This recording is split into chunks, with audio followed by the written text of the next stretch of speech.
Welcome back to the Southern Scene. You know, it seems everybody is talking about age management these days, and it wasn't long ago that we introduced you to Dr. Harry Collins.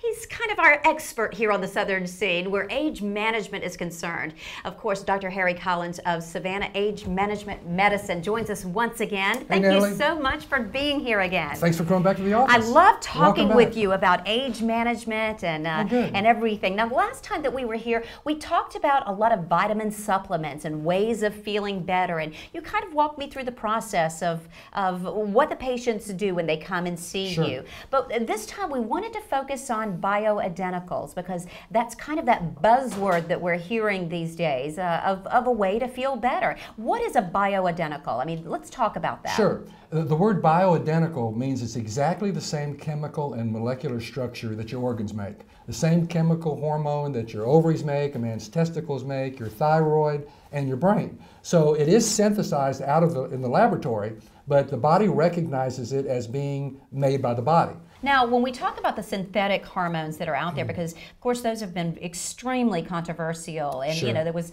a concern with breast cancer and some of the other things, you know, that was coming out of that. I mean, there are a lot of people that are still on those synthetic hormones. Is that good for you? Let me tell you about a study that came back out in 2002. I was a practicing OBGYN physician at that time, and it was called the Women's Health Initiative, WHI study. And that study, Natalie, the lay press used the terms estrogen and progesterone. That study said that a combination of estrogen and progesterone increased your risk of breast cancer and cardiovascular disease. Which loads of women were taking. Yeah. A matter of fact, when that study came out, we as OBGYN physicians didn't know what to do. We all called the American College of OBGYN. They said, you need to stop your ladies on these hormones and don't write for any more. Well, come to find out, it was one of the biggest disservices to women's health care in the history of medicine, because it was a combination of estrogen, or excuse me, Premarin and Provera that they were using. Provera is not a progesterone, it's a synthetic progestin. And Premarin is a synthetic estrogen. If they took Provera out of that study and just gave the ladies Premarin, there was no increased risk in breast cancer, and there was a markedly decreased risk of cardiovascular disease. When we stopped these ladies on their hormones back in 2002, and that study came out, these ladies started, there were some mad ladies, they started feeling terrible. And a lot of ladies are afraid to take hormones now because of this cancer scare that has been proven to be not true. And a lot of physicians are still afraid to write for these hormones. So when we talk about hormones, though, you're saying that the bioidentical hormones, that's the way to go. All the literature supports that.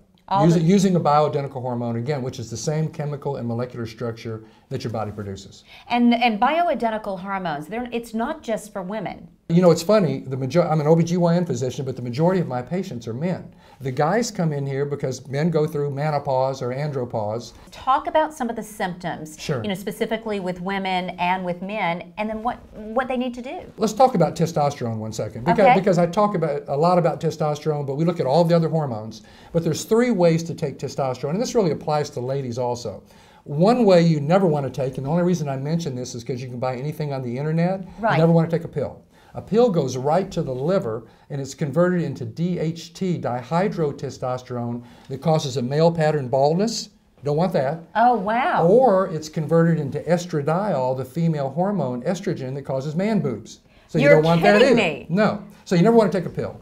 There's a bioidentical cream, which is exactly the same chemical molecular structure that a man's testicles make of testosterone. It's got a half-life of about 12 hours. So he wakes up in the morning, puts it on his forearm, a non-hairy area of his body, or his inner thighs, goes to bed and does the same thing. Well, I'm sure you've got a lot of personal stories out there as well. You know, can you give us an example of just some way that, some process that you've gone through with maybe a patient or two, and how you've seen such a difference from the time they walked in to see you that first time and how they are now? Sure. Natalie, let me tell you a story about my dad. Okay. My dad's 94. 94? 94. We have good genes. Okay, I was going to say. Yeah, big, strong guy, retired as an E9 from the military, okay? And you've seen these older people when they get in their late 80s and early 90s, they're skin and bones. Right. There's a medical term called sarcopenia, which means loss of lean muscle secondary to getting older. There's another medical term called dinopenia, which means loss of strength secondary to the loss of lean muscle secondary to getting older. And that's something that we all go through. We're going to go through it. Everybody's going to go through that. You're going to lose lean muscle as you get older. It's just a natural progression of aging. So my dad is walking with a walker, skin and bones. His voice is very weak. But the biggest thing of all is he's got this getting old stinks. You know, I'm just so tired. Why am I even hanging on here? And I called up his primary health care doctor in Colorado Springs, a lady doctor. And I said, I'm practicing age management medicine in Savannah. Would you do me a favor and give my dad a cc of testosterone once a week? At 94? At 94. And she said, I'll give the guy whatever he wants. He's 94. So I bought him some little 3-pound dumbbells. Now, he's never going to be Charles Atlas. He's never going to be Dr. Jeff Life. But he is getting a little lean muscle back. He doesn't walk with the walker as much. His voice is a little stronger. But the biggest change of all is this feeling of well-being, because he feels better. We have the opportunity not to get there. If we can get our hormone levels back to the levels of a 25 or a 30-year-old, and you do some resistance-based exercise and cardio, we can hang on to our lean muscle.